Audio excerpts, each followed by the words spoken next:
ವಿಶ್ವ ಆಟಿಸಂ ಜಾಗೃತಿ ದಿನದ ಹಿನ್ನೆಲೆಯಲ್ಲಿ ಆಟಿಸಂ ಇರುವ ಮಕ್ಕಳಲ್ಲೂ ಅಸಾಧಾರಣ ಪ್ರತಿಭೆಗಳು ಅಡಗಿರುವುದನ್ನು ಅನ್ವಯ್ ಎಂಬ ಬಾಲಕ ತನ್ನ ಸಂಗೀತ ಕೌಶಲ್ಯದ ಮೂಲಕ ತೋರಿಸುತ್ತಿದ್ದಾನೆ. ಸಾನ್ನಿಧ್ಯ ವಿಶೇಷ ಮಕ್ಕಳ ವಸತಿ ಶಾಲೆಯಲ್ಲಿ ಶಿಕ್ಷಣ ಪಡೆಯುತ್ತಿರುವ ಅನ್ವಯ್ ಕೀಬೋರ್ಡ್ ನುಡಿಸುವುದರಲ್ಲಿ ತನ್ನದೇ ಆದ ವಿಶೇಷ ಸಾಮರ್ಥ್ಯವನ್ನು ಪ್ರದರ್ಶಿಸಿ ಶಿಕ್ಷಕರು ಮತ್ತು ಪೋಷಕರ ಮೆಚ್ಚುಗೆಗೆ ಪಾತ್ರನಾಗಿದ್ದಾನೆ. ಸುಮಾರು 2 ವರ್ಷಗಳ ಹಿಂದೆ ಶಾಲೆಗೆ ಸೇರ್ಪಡೆಯಾದ ಅನ್ವಯ್ಗೆ ಸಂಗೀತದ ಮೇಲೆ ಅಪಾರ ಆಸಕ್ತಿ ಇತ್ತು. ಯಾವುದೇ ವಿಶೇಷ ತರಬೇತಿ ಇಲ್ಲದೆ ಸಹ ಒಂದು ಹಾಡನ್ನು ಕೇಳಿದ ಬಳಿಕ ಅದನ್ನು ನೆನಪಿಸಿಕೊಂಡು ಕೀಬೋರ್ಡ್ನಲ್ಲಿ ನುಡಿಸುವ ಸಾಮರ್ಥ್ಯ ಅವನಲ್ಲಿ ಕಾಣಿಸಿಕೊಂಡಿದೆ.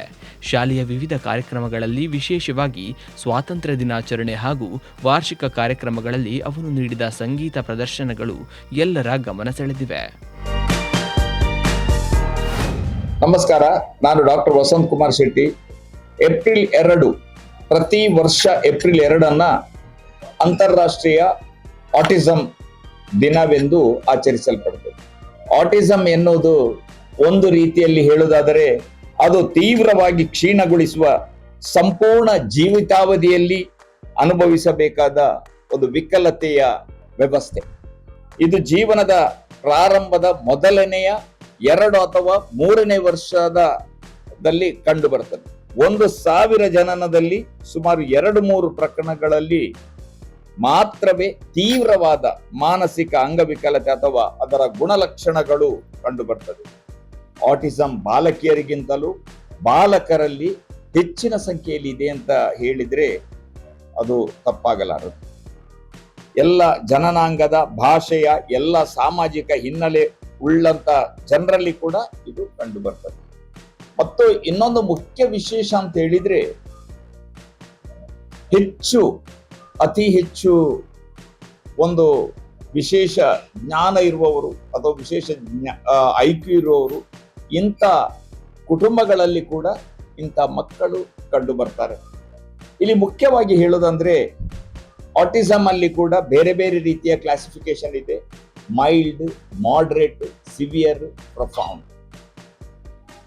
ಇಲ್ಲಿ ಮೈಲ್ಡ್, ಮಾಡರೇಟ್ ಅನ್ನು ಕೂಡ ನಾವು ಒಂದು ರೀತಿಯಲ್ಲಿ ಮ್ಯಾನೇಜ್ ಮಾಡಲಿಕ್ಕೆ ಬರ್ತದೆ. But severely retarded, profoundly retarded ಇರ್ತಕ್ಕಂಥ ಆಟಿಸ್ಟಿಕ್ ಮಕ್ಕಳನ್ನ ಮ್ಯಾನೇಜ್ ಮಾಡೋದು ಬಹಳ ಬಹಳ ಕಷ್ಟ. ಇದು ಹೆತ್ತವರಿಗೊಂದು ದೊಡ್ಡ ಸವಾಲು.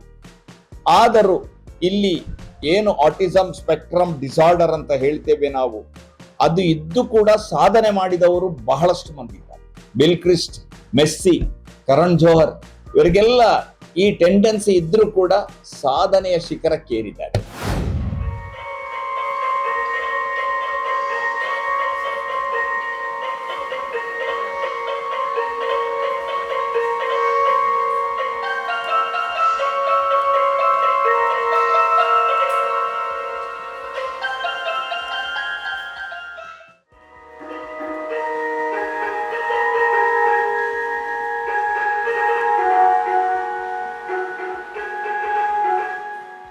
ಇಲ್ಲಿ ನಮ್ಮ ಎಳೆಯ ಒಬ್ಬ ಹುಡುಗ ಅನ್ವಯ್, ಅವನು ಏನು ಕೀಬೋರ್ಡ್ ಬಾರಿಸ್ತಾನಂತ ಹೇಳಿದ್ರೆ ಅದು ನೀವು ನೋಡಿದ್ರೆ ಮಾತ್ರ ಗೊತ್ತಾಗ್ತದೆ, ನಾವು ಹೇಳುವುದಕ್ಕಿಂತ. ಅದು ಹೇಗೆ ಅದು ಅವನ ಜೊತೆಯಲ್ಲೇ ಬಂದಿದೆ, ಜೊತೆಯಲ್ಲೇ ಬೆಳವಣಿಗೆ ಆಗಿದೆ. ಇಂಥ ತುಂಬಾ ಸ್ಕಿಲ್ಸ್ ಗಳನ್ನ ನಾನು ನನ್ನ ಈ 46 ವರ್ಷದ ಅವಧಿಯಲ್ಲಿ ಬೇರೆ ಬೇರೆ ಮಕ್ಕಳಲ್ಲಿ ಕಂಡಿದ್ದೆ. ಈ ಹುಡುಗ ಈಗ ನೀವು ಈ ಹುಡುಗನ ನೋಡ್ಬೋದು. ಇವನು ಒಂದು ರೀತಿಯಲ್ಲಿ ನಮ್ಗೆ ನೋಡುವಾಗ ಏನ್ ಅನಿಸ್ತದೆ ಅಂತ ಹೇಳಿದ್ರೆ, ಒಂದು ಮೈಲ್ಡ್ ಅಥವಾ ಮಾಡರೇಟ್ ಅಂತ ಹೇಳ್ಬೋದು. ಅಂತ ತೀವ್ರತರದ ಏನು ತೊಂದರೆ ಅವನಿಗೆ ಇಲ್ಲ, ತೀವ್ರತರದ ತೊಂದರೆ ಏನಿಲ್ಲ. ಬಟ್ ಅವನಿಗೆ ತನ್ನ 2-3 ವರ್ಷ ಪ್ರಾಯದಲ್ಲಿ ಇದಾಗಿದೆ ಅಂತ ಅವನ ಹೆತ್ತವರು ಹೇಳಿದ್ದಾರೆ. ಇಲ್ಲಿಗೆ ಬರ್ತಾ ಇದ್ದಾನೆ. ಕೆಲವೊಮ್ಮೆ ಒಂದು ರೀತಿಯ ಮೂಡಿ ಆಗ್ತಾನೆ, ಬಟ್ ಕೆಲವೊಮ್ಮೆ ಚೆನ್ನಾಗಿರ್ತಾನೆ. ಅವನು ಒಂದು ರೀತಿಯ ತುಂಟತನ ಕೂಡ ನಾವು ಇವನಲ್ಲಿ ಕಾಣ್ತೀವಿ. ನಮ್ಮಲ್ಲಿ ಒಬ್ಬ ಹುಡುಗ ಇದ್ದ, ಭರತ್ ಅಂತ ಹೇಳಿಕೊಂಡು. ಆ ಹುಡುಗ ಏನು ಭಾಗವತಿಕೆ ಅಂತ ಹೇಳಿದ್ರೆ, ಆ ಭಾಗವತಿಕೆಯ ರೆಕಾರ್ಡ್ ಅನ್ನು ಕೇಳಿ ಅವನಾಗಿ ಅದನ್ನ ಹೇಳಲಿಕ್ಕೆ ಹೋಗ್ತಿದ್ದ. ಅವನು ಅದು ರೆಕಾರ್ಡ್ ಅಲ್ಲಿ ಬಂದದ್ದು ಅಂತ ತಿಳ್ಕೊಳ್ತಿರ್ಲಿಲ್ಲ, ಅದು ಅವನೇ ಹೇಳ್ತಾನ ಅಂತ ಜನರಿಗೆ ಭಾಸವಾಗ್ತಿತ್ತು. ಹೀಗೆ ಬೇರೆ ಬೇರೆ ರೀತಿಯಲ್ಲಿದೆ. ಕೆಲವರು ಆರ್ಟ್ ನಲ್ಲಿದ್ದಾರೆ, ಕೆಲವರು ನಟನೆಯಲ್ಲಿದ್ದಾರೆ, ಬೇರೆ ಬೇರೆ ರೀತಿಯಲ್ಲಿ.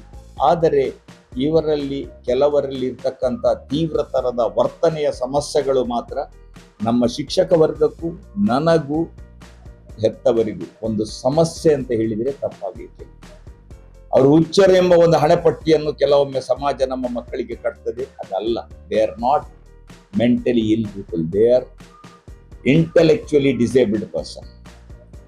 ಭಿನ್ನ ಸಾಮರ್ಥ್ಯದವರು, ಅವರಲ್ಲಿ ಒಂದೊಂದು ಸಾಮರ್ಥ್ಯ ಇದೆ. ಅದೇ ರೀತಿ ಈ ಆಟಿಸ್ಟಿಕ್ ಮಕ್ಕಳಲ್ಲಿ ಕೂಡ ಆಟಿಸಮ್ ಬುದ್ಧಿಮಾಂದ್ಯತೆ ಅಲ್ವೇ ಅಲ್ಲ, ಬುದ್ಧಿಮಾಂದ್ಯತೆ ಅಲ್ವೇ ಅಲ್ಲ. ಇದು ನರಕ್ಕೆ ಸಂಬಂಧಪಟ್ಟ ಕೇಂದ್ರ ನರವ್ಯೂಹ CNS ಅಂತ ಹೇಳ್ತೇವೆ, ಅದಕ್ಕೆ ಸಂಬಂಧಪಟ್ಟಂತ ಸಮಸ್ಯೆ. ಅದಕ್ಕೆ ಅದನ್ನ ಯಾವ ರೀತಿ ನಿಭಾಯಿಸಬೇಕು ಅಂತ ನಾವು ಈ ಕ್ಷೇತ್ರದಲ್ಲಿ ಪರಿಣಿತರಿರುವವರು ತಿಳಿದುಕೊಳ್ಬೇಕಾಗ್ತದೆ.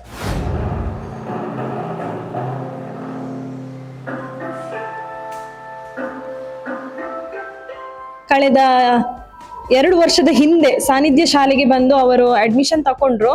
ಅನ್ವಯಲ್ಲಿ ಒಂದು ವಿಶೇಷವಾದ ಒಂದು ಕಲೆ ಇದೆ. ಏನಂತ ಹೇಳಿದ್ರೆ, ಯಾವುದೇ ಟ್ರೈನಿಂಗ್ ಇಲ್ಲದೆ ಅವರು ಕೀಬೋರ್ಡ್ ಅನ್ನು ಪ್ಲೇ ಮಾಡ್ತಾರೆ. ಅನ್ವಯ್ ಯಾವುದೇ ಒಂದು ಪದ್ಯವನ್ನು ಆಲಿಸಿ ಆ ಕೆಪಾಸಿಟಿ ಉಂಟು. ಯಾಕೆಂದ್ರೆ ಇದನ್ನು ಸಾವಂತ್ ಎಬಿಲಿಟಿ ಅಂತ ಹೇಳ್ತೇವೆ. ಅವರು ಗಣಿತದಲ್ಲಿ ಆಗ್ಲಿ, ಚಿತ್ರಕಲೆಯಲ್ಲಿ ಆಗ್ಲಿ, ಸಂಗೀತದಲ್ಲಿ ಆಗಿ ಪರಿಣತಿಯನ್ನು ಪಡೆದಿರ್ತಾರೆ. ಯಾಕೆಂದ್ರೆ ಅದರಲ್ಲಿ ಅವ್ರಿಗೆ ಕಲಿಸ್ಬೇಕಂತ ಇಲ್ಲ. ಈಗ ಅನ್ವಯಿಗೆ ಸಹ ಅವನು ಯಾವುದೇ ಕ್ಲಾಸಿಗೆ ಹೋಗ್ಲಿಲ್ಲ, ಯಾವುದೇ ನೋಟ್ಸ್ ಕಲೀಲಿಲ್ಲ, ಈ ಮ್ಯೂಸಿಕಲ್ ನೋಟ್ಸ್ ಯಾವುದೇ ಕಲೀಲಿಲ್ಲ. ಆದ್ರೆ ಸಹ ಒಂದು ಪದ್ಯವನ್ನು ಕೇಳಿ ಅದನ್ನು ಅವನು ಆ ಗ್ರಾಸ್ಪಿಂಗ್ ಕೆಪಾಸಿಟಿ ಅವನಿಗೆ ತುಂಬಾ ಇದೆ. ಆ ಕಾಗ್ನಿಷನ್ ಪವರ್ ಇರುವ ಕಾರಣ ಅವನ ಕೀಬೋರ್ಡ್ ಅನ್ನು ಸರಿಯಾಗಿ ಒಂದು ಚಂದವಾಗಿ ನುಡಿಸ್ತಾನೆ. ನ್ಯಾಷನಲ್ ಆಂಥಮ್ ಆಗಿರ್ಲಿ, ಯಾವುದೇ ಜಿಂಗಲ್ಸ್, ಎನಿ ಸಾಂಗ್, ನೀವು ಯಾವುದೇ ಪದ್ಯವನ್ನು ಹೇಳಿದ್ರೆ ಅದನ್ನು ನುಡಿಸುವ ಕೆಪಾಸಿಟಿ ಅವನಿಗೆ ಇದೆ. ಮತ್ತೆ ಆಕ್ಟಿವಿಟೀಸ್ ಬೇಸ್ ಅಂತ ಹೇಳಿದ್ರೆ, ಅವನು 10 ವರ್ಷದ ಹುಡುಗ. 10 ವರ್ಷದ ಮಕ್ಕಳಿಗೆ ಬೇಕಾದಕ್ಕಿಂತ ಹೆಚ್ಚಿನ ಅವನಿಗೆ ಒಂದು ಜ್ಞಾನ ಇದೆ ಅಂತ ಹೇಳ್ಬೋದು. ಯಾಕಂದ್ರೆ ನಾವು ಫಸ್ಟ್ ಪರ್ಫಾರ್ಮೆನ್ಸ್ ಅವನಿಗೆ ಇಲ್ಲಿ ನಮಗೆ ವೇದಿಕೆಯನ್ನು ಸಾನ್ನಿಧ್ಯದಲ್ಲಿ ನೀಡಿರುವುದು ಸ್ವಾತಂತ್ರ್ಯ ದಿನಕ್ಕೆ.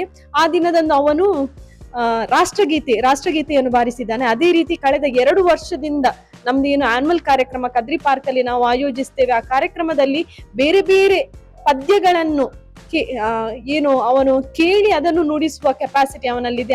ಅದಕ್ಕೆ ಸಹ ನಾವು ವೇದಿಕೆಯನ್ನು ನಾವು ಕದ್ರಿ ಪಾರ್ಕ್ ಅಲ್ಲಿ ಅವರಿಗೆ ಕೊಟ್ಟಿದ್ದೇವೆ. ನನ್ನ ಹೆಸರು ಸೋಫಿಯಾ ಡಿಸೋಜಾ, ಸಾನ್ನಿಧ್ಯ ಶಾಲೆಯ ವಿಶೇಷ ಶಿಕ್ಷಕಿ.